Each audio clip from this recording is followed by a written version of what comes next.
தண்ணீர். நீங்கள் காற்றையும் காண மாட்டீர்கள், மலையையும் காண மாட்டீர்கள். ஆனாலும் நீங்களும் உங்கள் ஆடு மாடுகளும் உங்கள் மிருக ஜீவன்களும் குடிக்கும்படிக்கு இந்த பள்ளத்தாக்கு தண்ணீரால் நிரப்பப்படும் என்று கர்த்தர் சொல்லுகிறார். 2 ராஜாக்கள் 3:17 இப்படியா எழுதப்பட்டிருக்கிறதே.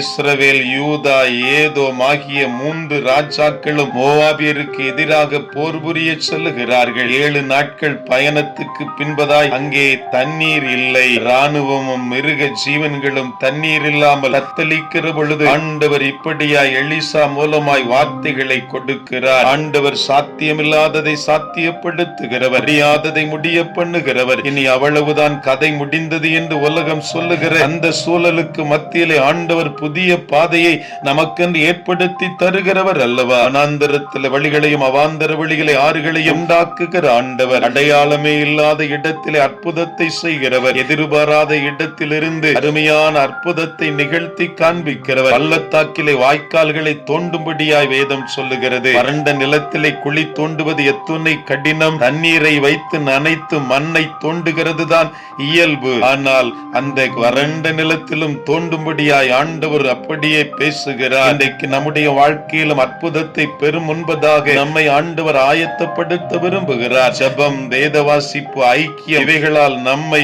இன்னும் அதிகமாய் நிரப்பிக் கொள்ளும் பொழுது ஆண்டவர் அற்புதத்தை நொடி பொழுதிலே செய்து முடிக்கிறவர். மலை போல தோன்றுகிற பிரச்சனைகளை நொடி பொழுதிலே மாற்ற அதிகாரம் படைத்தவர் அல்லவா? சாதகமான நிலை இல்லை எனினும் ஆண்டவர் மீது பற்றுறுதி வைக்கிற பொழுது அமைதியாய் ஒரு புரட்சியை ஏற்படுத்துகிறவர், அற்புதத்தை செய்கிறவர். காற்றும் இடியும் இல்லை என்றாலும் அப்படியே ஆண்டவர் மலையை பொழிய பண்ணுகிறவர். ஆண்டவர் சாத்தியமில்லாததை சாத்தியப்படுத்துகிறவர். பலி செலுத்தும் நேரத்தில் தானாகவே அந்த பள்ளத்தாக்கு தண்ணீரால் நிரப்பப்படுகிறது. தாகமும் தீர்க்கப்படுவதோடு மாத்திரம் அல்ல, எதிரிகளையும் வென்றெடுக்கிறார்கள். சரியான நேரத்திலே தண்ணீர், நமக்கும் சரியான நேரத்திலே அற்புதம். தவறான முடிவு எடுக்கிற மோவாபியரை இங்கே வேதம் பதிவு செய்கிறது. வேதத்திலே சொல்லப்பட்டிருக்கிறது, சூரியன் தண்ணீரின் மேல் பிரகாசித்ததினால் அந்த தண்ணீர் அவர்களுக்கு இரத்தம் போல சிவப்பாய் காணப்பட்டதை நினைத்து ஏமாந்து போய்விடுகிறார்கள். அந்த ராஜாக்கள் தங்களை தாங்களே ஒருவருக்கு ஒருவர் வெட்டி கொண்டு மாண்டு போனார்கள் என்று நினைக்கிறார்கள். ஒரு தவறான பார்வை, தவறான புரிதல், தவறான